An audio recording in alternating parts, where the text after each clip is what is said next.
Rasulullah Shallallahu Alaihi Wasallam pernah menyampaikan yang diriwayatkan oleh Imam Al-Bukhari, Inna dina yusr, sesungguhnya agama Islam itu adalah kemudahan. Sehingga kalau kita melihat ajarannya simpel, ada dalam 3 garis besar keilmuan. Pertama adalah tentang keimanan, yang kedua tentang Islam atau syariat, yang ketiga tentang tasawuf dan akhlak.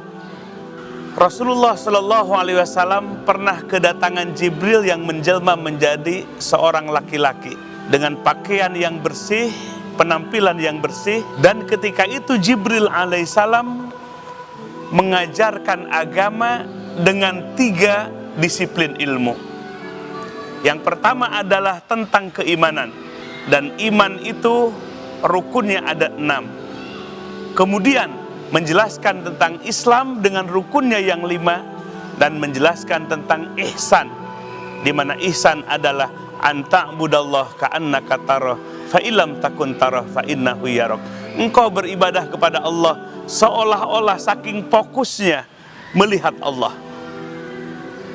Tidak mampu melihat Allah, maka batin kita sepanjang beribadah merasa ditatap oleh Allah Subhanahu wa ta'ala.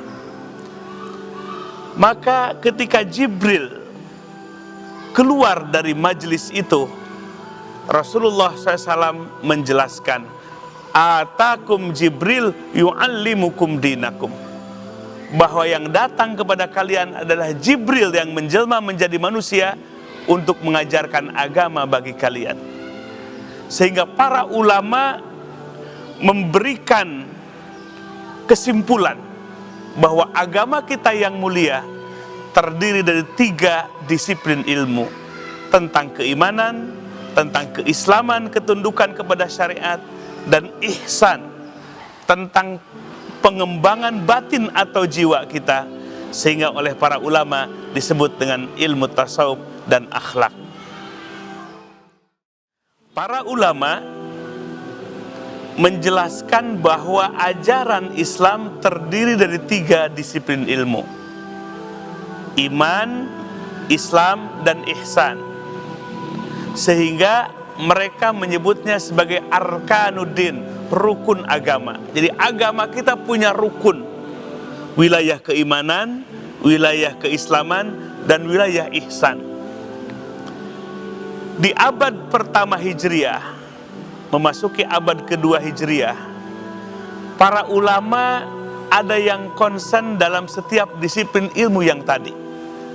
Ada ulama yang konsen terus menggeluti dan mendalami tentang keimanan, sehingga menghasilkan konsep keimanan, dan ketika itu disebutlah konsep keimanan itu dengan ilmu tauhid atau dengan akidah Islam. Lalu ada yang kedua, ulama konsen di dalam Islam ketundukan terhadap syariat dan aturan Allah. Maka berhasillah memformulasikan untuk memudahkan umat. Konsep fikih hadir dengan istilahnya fikih, dan muncullah berbagai macam madhab fikih.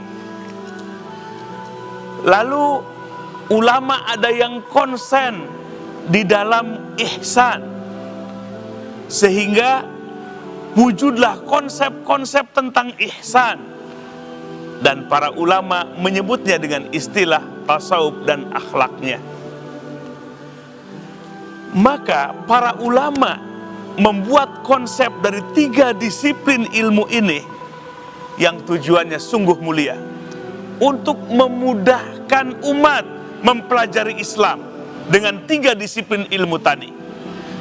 Sehingga dengan konsep yang sistematik, maka akan mudah umat untuk mempelajari Islam, baik tauhid, fikih maupun tasawufnya. Sehingga kalau umat belajar langsung terhadap nas-nas Al-Quran dan sunnah atau hadis, betapa akan berat.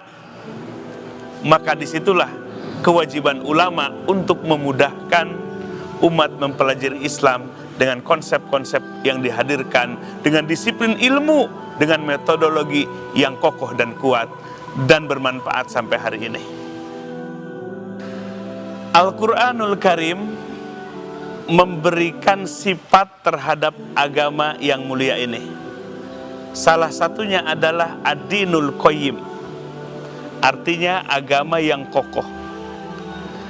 Kokoh yang pertama adalah dari sisi ajarannya, yang terdiri dari 3 disiplin ilmu tadi, baik tauhidnya, fikih, maupun tasawuf, akhlaknya. Kokohnya itu bisa akan kita lihat ketika kita dudukan 3 disiplin ilmu tadi dengan maudhu'nya atau pembahasannya. Ilmu tauhid atau akidah Islam yang menjadi maudhu'nya, wilayah kajiannya adalah rukun iman yang 6. Itulah yang pokok. Dari iman kita kepada Allah, kemudian iman kita kepada para rasul, dan rukun iman yang lainnya.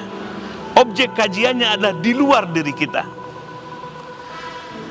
Lalu yang kedua, ilmu fikih yang menjadi objek kajiannya adalah seluruh aturan Allah, baik aturan Allah yang menghubungkan kita dengan Allah maupun aturan antara kita sesama manusia. Yang menjadi objek kajiannya di luar diri kita, yaitu seluruh aturan-aturan Allah. Lalu yang ketiga, tasawuf dan akhlaknya adalah yang menjadi objek kajiannya adalah diri kita sendiri, terlebih adalah hati kita, af'alul qulub, tindak tanduk daripada hati kita sendiri. Jadi kalau kita menghubungkan, mengkorelasikan ilmu yang 3 tadi, maka begitu jelas kokohnya agama kita, di mana dengan ilmu tauhid yang menjadi objek kajiannya adalah Allah, Rasul, dan rukun iman yang lainnya. Fikih yang menjadi objek kajiannya adalah seluruh daripada aturan-aturan Allah, dan tasawuf dan akhlaknya yang menjadi objek kajian adalah diri kita, hati kita, di mana hati kitalah tempat berlabuhnya iman dan tumbuhnya iman. Dan hatilah yang membuat kita tunduk terhadap syariat, fikih atau aturan-aturan Allah Subhanahu wa taala. Jadi ketiga disiplin ilmu ini terpadu dengan baik, dipelajari dan diamalkan oleh kita, maka kita akan benar-benar mampu diberikan oleh Allah keyakinan yang kokoh dengan ilmu tauhid yang benar, dan mampu menjalankan tunduk terhadap aturan Allah dengan syariat dan fikih, sebab hati kita terus ditempa dengan ilmu tasawuf. Tasawuf yang merupakan satu dari rukun agama yang 3, tauhid dan fikih. Muncul istilah itu di memasuki abad kedua Hijriah, di mana para ulama ada yang konsen menggeluti, mendalami tentang ihsan yang diajarkan oleh Jibril alaihi salam, di mana di dalam penjelasan ihsan itu wilayahnya adalah batin kita. Anta budallah ka'annaka tarah, fa ilam takun tarah fa innahu yarak. Ketika kita beribadah kepada Allah, kita harus merasa seolah-olah kita melihat Allah. Batin kita, jiwa kita, bukan dengan mata kita. Kalau belum mampu dan tidak akan mampu, maka batin kita harus selalu merasa diawasi oleh Allah Subhanahu wa taala. Jadi kajian tasawuf adalah bagaimana membangun suasana batin, mengolah hati kita supaya tersambung dengan Allah, membangun kesadaran bahwa kita merasa dilihat oleh Allah Subhanahu wa taala, dan batin kita musyahadah, menyaksi tentang sifat-sifat Allah yang hanya dimiliki oleh Allah Subhanahu wa taala.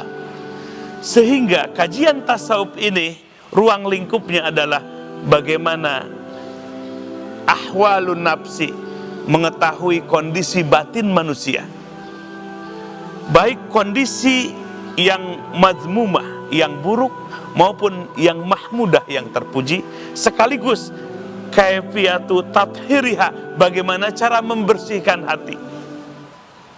Sehingga kalau hati selalu dibersihkan, hati selalu ditata, diperhias, diperindah dengan ketakwaan, dengan kesabaran, dengan keikhlasan, dengan tawakal dan yang lain-lainnya, maka hati kita akan diberikan kemampuan oleh Allah musyahadatur rububiyah, hati memandang, menyaksi sifat-sifat Allah yang mulia, dan hati selalu merasa ditatap oleh Allah kapanpun dan dimanapun kita berada.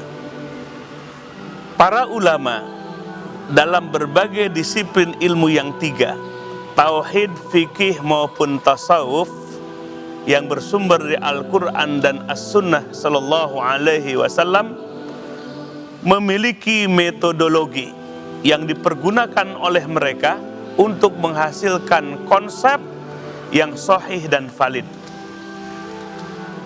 Para ulama yang mempakari bidang tauhid menggunakan metodologi tauhid, sehingga muncullah konsep Ahlus Sunnah wal Jamaah dan yang lainnya. Demikian pula dalam lapangan ilmu fikih, para fuqaha menggunakan usul fiqh, menggunakan metodologi untuk menghasilkan produk-produk fikihnya. Muncullah beberapa madhab, ada madhab Asy-Syafi'i, ada madhab Al-Maliki, dan madhab-madhab yang lainnya. Demikian pula untuk menghasilkan kajian-kajian tasawuf yang terkonsep dengan baik, maka para ulama sufi memiliki metodologi atau yang disebut dengan thariqah. Thariqahlah metodologi untuk menggali, mendalami, sekaligus menghasilkan produk-produk atau ajaran-ajaran tasawuf yang sahih, yang valid, yang bersumberkan dari Al-Quran dan Sunnah Rasulullah Sallallahu Alaihi Wasallam.